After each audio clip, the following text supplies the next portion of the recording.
Olá pessoal, sou a professora Caroline, sou professora de matemática e a gente vai dar continuidade, ao nosso assunto de figuras geométricas planas.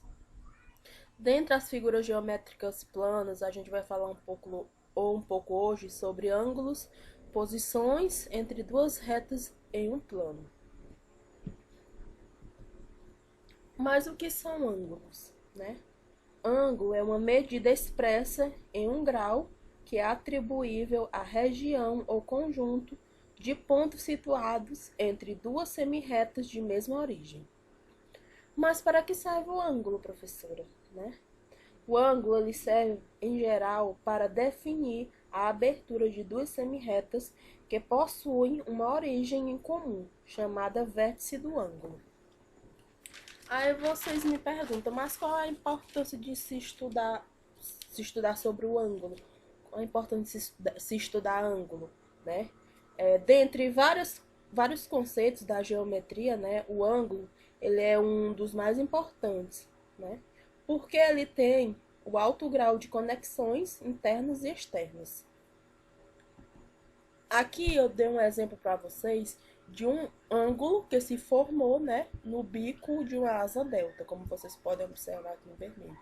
É um ângulo que se formou no bico de uma asa delta.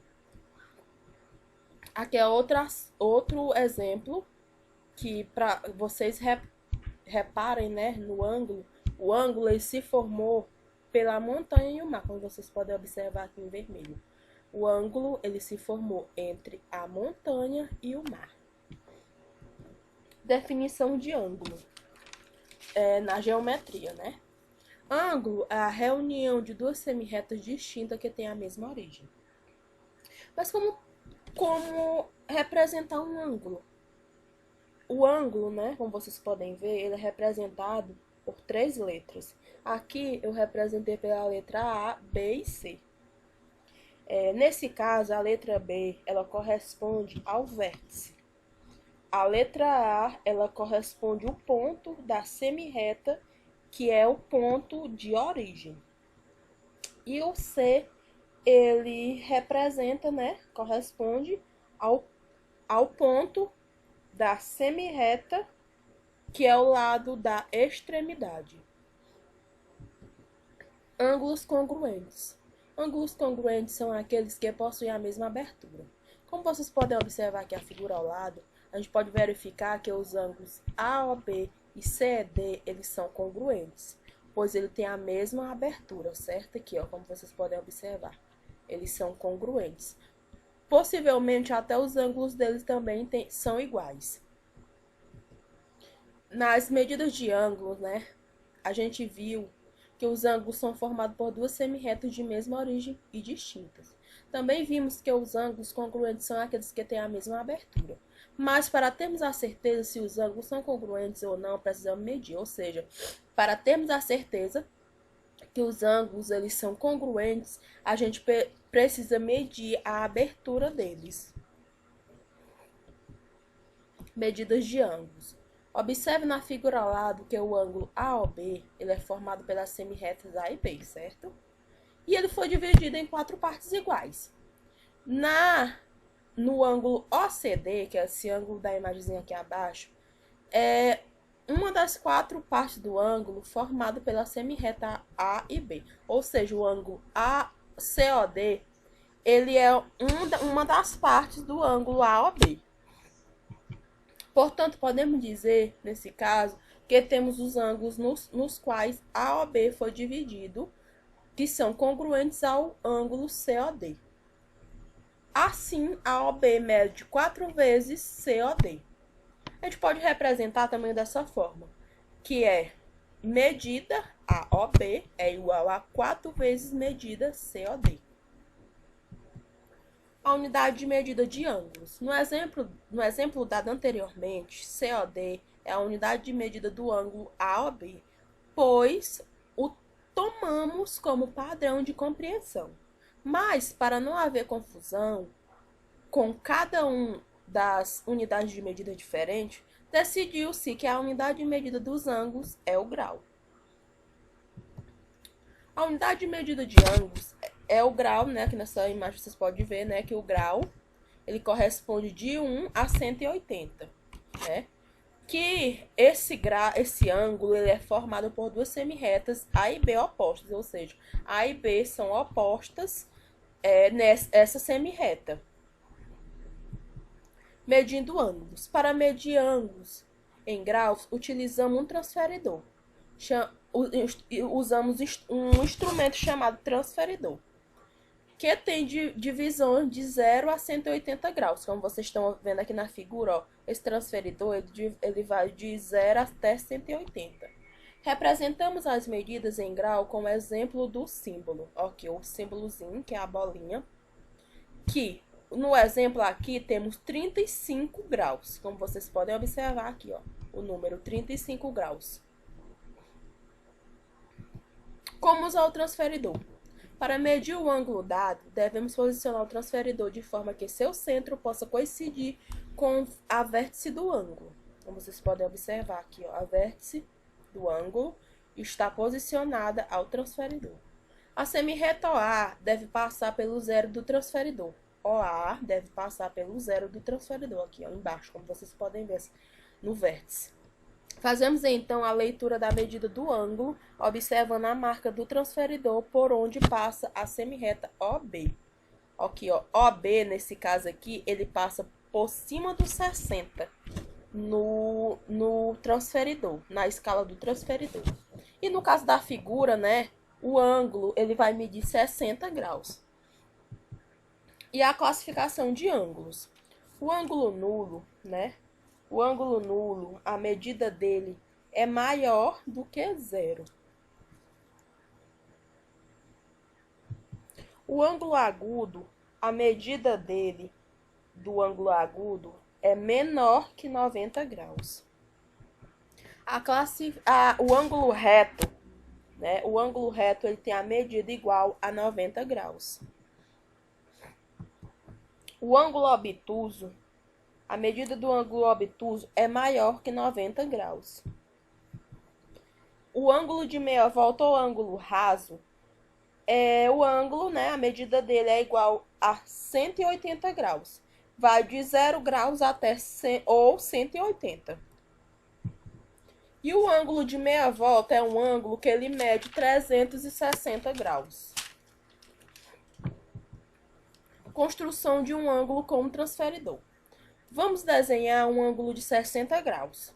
Precisaremos de um transferidor e de uma régua. Com a régua, vamos traçar a semirreta OA, marcando o ponto correspondente ao vértice O do ângulo. Como vocês podem ver aqui, ó, OA. O vértice está marcado pelo O no ângulo, do ângulo. Posicionamos o transferidor com o centro do vértice O do ângulo. Marcamos o ponto P correspondente a 60 graus na escala graduada, ou seja, o ponto P está marcado no número 60, né, do transferidor. Com a régua, traçamos a semirreta OB com origem no ponto O, passando pelo ponto P. Temos, então, o ângulo AOB, que é igual a 60 graus. E agora a gente vai falar um pouco sobre posições entre duas retas no plano. Uma reta é um conjunto de pontos. Sua representação geométrica é dada por uma figura geométrica plana, formada por uma linha única, reta, infinita para duas direções e que, portanto, não faz curva alguma em toda a sua extensão. Duas retas contidas no mesmo plano podem interagir de alguma maneira distinta, gerando conceitos, definições e propriedades. O conjunto das posições das possíveis interações entre duas retas é chamado de posições relativas. E em relação às retas paralelas, né? Duas retas são paralelas quando não possuem nenhum ponto em comum em toda a sua extensão. Uma propriedade interessante sobre essas retas é que a distância entre elas sempre será a mesma, independentemente do ponto escolhido para medi-las. A imagem aqui, né, o exemplo da imagem, é duas retas paralelas, certo? E essas retas, né, elas são retas em um plano que estão sempre à mesma distância uma da outra. mas elas nunca se cruzam, ou seja, elas estão na mesma distância uma da outra, mas elas não se cruzam. E as retas concorrentes são duas retas são concorrentes quando possuem um único ponto de interseção. Retas concorrentes formam quatro ângulos. Como vocês podem ver ó, aqui na imagem, né? Aqui as retas se cruzaram ao meio e formaram quatro ângulos, congruentes 2 a 2. Quando um deles mede 90 graus, as retas concorrentes são chamadas de perpendiculares, como a imagem está mostrando, né? O exemplo de reta concorrentes. Quando duas retas são concorrentes, os ângulos formados podem ser classificados em adjacentes ou opostos pelo vértice. Dois ângulos opostos pelo vértice são congruentes. Dois ângulos adjacentes são suplementares. Além disso, duas retas perpendiculares sempre são concorrentes, mas nem sempre duas retas concorrentes são perpendiculares.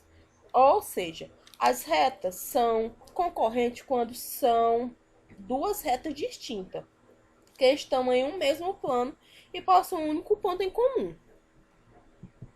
E as retas coincidentes são duas retas, elas são coincidentes, né, quando todos os pontos da primeira também são pontos da segunda e vice-versa. É comum encontrar, né, autores que afirmam, né, outros autores afirmam que duas retas são coincidentes quando possuem dois ou mais pontos em comum. Esse tipo de relação, ele se baseia em um resultado da geometria, que diz que se duas retas possuem pelo menos dois pontos em comum, então todos os pontos da mesma são pontos da segunda. E também a gente pode dizer que duas retas coincidentes são, na realidade, uma única reta, como mostra a figura aqui abaixo. Que as retas coincidentes, né, elas são retas paralelas que pertencem ao mesmo plano e não possuem ponto de interseção ou ponto em comum. Essas são as retas coincidentes. E assim a gente se encerra mais um assunto. Eu espero que vocês tenham compreendido e muito obrigada.